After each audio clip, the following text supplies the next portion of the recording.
Howdy. Monday's lesson for AP Human Geography about urban unit is going to be about urban ecology. Now, we've talked a lot about Omaha grows and cities grow and the city patterns, and we've talked about the suburbs. We've talked about problems cities face, urban blight, people moving out. And we talked last week about gentrification, and we took a look at in Omaha something called new urbanism, how we can develop old parts of Omaha and make them look really nice, how you can make them livable, give them a sense of community. And then your assignment last week, which if you hadn't done, get back and do it, was about taking the crossroads area of Omaha and how can you go ahead and redevelop that in a way that'll help Omaha, it'll make the quality of life in Omaha go up. All right, what I want to do today is take a little bit of different shift, urban ecology. We'll take a look about man's interaction with nature in cities. It'll be a brief lesson, and then we're going to have some links for you to go to in Omaha just to explore some of this stuff. So let's just jump into it. Okay.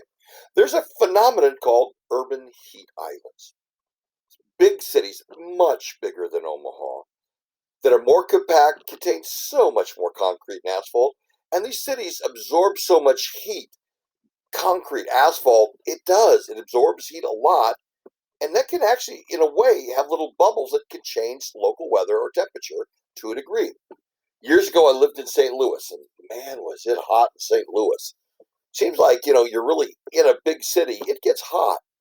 In New York City, when I was stationed there years and years ago, down at the tip of Manhattan, there just wasn't a lot of breeze there, and it was really hot in the summertime. If you look, it's kind of like this. So if you look at the picture in the middle, take a look at the red. That is from a camera at night taking a look at, infrared, the heat and the warmth. Look at the signal. You can see where all the streets are. And think about it. All that concrete all day long absorbing all that heat, it's got to radiate it back out at nighttime. And if a city is big enough, it can actually raise the temperature of the air in the city around it a lot. Take a look at the third graph there, showing how the temperature of the city might be a little warmer than the area around it as it radiates heat. Now, we here in Nebraska have got a lot of room and a lot of green. It's different.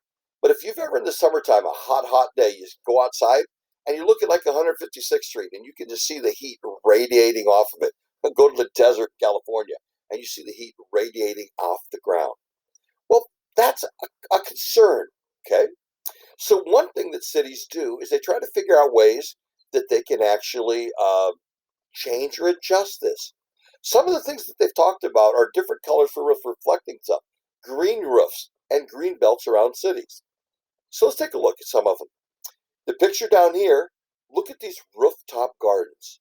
On top of this building, you've got like every resident or every apartment has got a green space up top where they can grow some plants. Now, if you've got a lot more green that reflects heat, obviously it changes the heat. This would be just absorbed and reflected by the concrete, as well as, it helps that good old photosynthesis, breathing the bad, carbon in, oxygen out, blah, blah. And it just gives green, an area in the city that's stable. So if you look at this one over here with the water tower, this is a roof with a lot of green on the roof. Some of the bigger cities have kind of looked at this as a thing, but it only has a limited aspect. There's only so many buildings you can do it on, and so much of the roof you can use for that. But there's other ways. If urban ecology, if you try to get people to use bikes more, they'll use cars less, they'll put a lot less pollutant air in up in the air. Hasn't it not been phenomenal, kids, when you've looked at the pictures of American cities that they used to have in the paper here a couple weeks back, because of all the quarantining and stuff like that, people weren't out there. All of a sudden, the air above the cities was a whole different thing.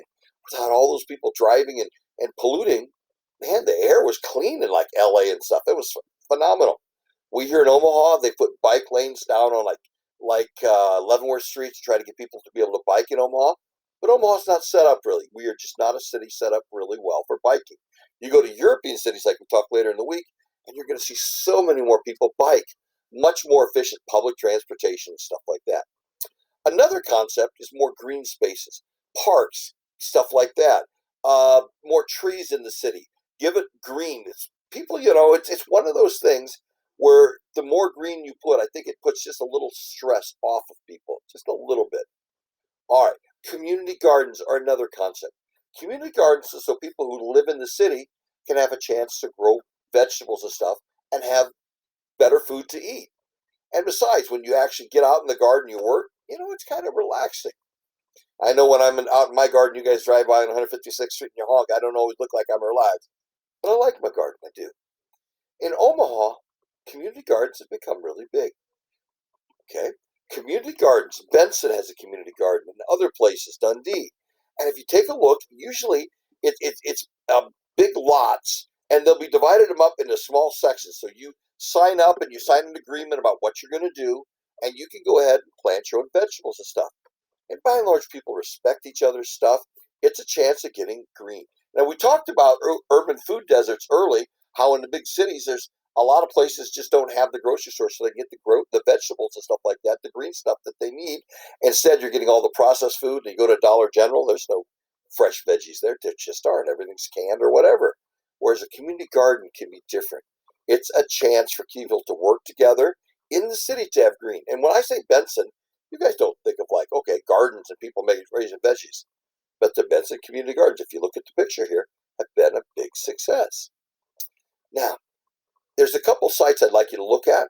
If you go to Douglas County, our county website, there's a link to community garden info, and it will show you where the different community gardens are in Douglas County. It includes and there's the Benson Garden site too. Now, with this, you also get a lot of people are starting to ask for fresher food and stuff like that. So farmers markets become really big. There's always a farmers market in Lincoln. There's one down in the old market, and there's other areas around. Crossroads used to have a big farmers market in the summertime too. But farmers markets, community gardens are a way of getting green into the city. So our overall topic is urban ecology. Basically, there's so much you can do when you start talking about pollution, noise pollution, air pollution, water pollution, just trash on the streets and stuff. But I want to focus just on a slice of it, the good slice, urban ecology, something that can be done for a problem that's positive. And a lot of cities have instituted policies of having more green space. If you want to look at New York City, you think of New York City as one of the biggest cities in America and the one of the world, and it's huge. Think about if you've ever been there. Have you ever been to Central Park? It's a huge green space in the middle of New York City. And it's really important. Talk to people who live there. They go there for picnics, to bike, to run, to avoid getting mugged, play games and stuff on the grass. It's important. It adds to the quality of life, as do these rooftop gardens, and just do community gardens. Now, we in Bennington don't have such a problem because a lot of people do have gardens. But if you're in one of these housing developments around here, in your backyard, you probably don't have a lot of room for a garden. But a lot of people in Nebraska will have a few tomato plants here and a few tomato plants there. But not every housing development will let you have that. A lot of them have these 6 code covenants saying you can't have veggies. Okay? Over at Diamond Head, no, you can't be putting tomato plants out. Ooh, baby, that'll lower the property value. But I think community gardens is a concept, not just to get people more healthy and more healthier food, to get people connect to the land responsible. Because when you're planting a community garden, you pay more attention to the weather, and you get out there, and I think it kind of brings back a little bit of that, I wouldn't say pioneer spirit, but as good as my mom used to say, to get your toes in the dirt. All right, so take a look at these links at the community gardens in Omaha and the farmers markets and stuff like that.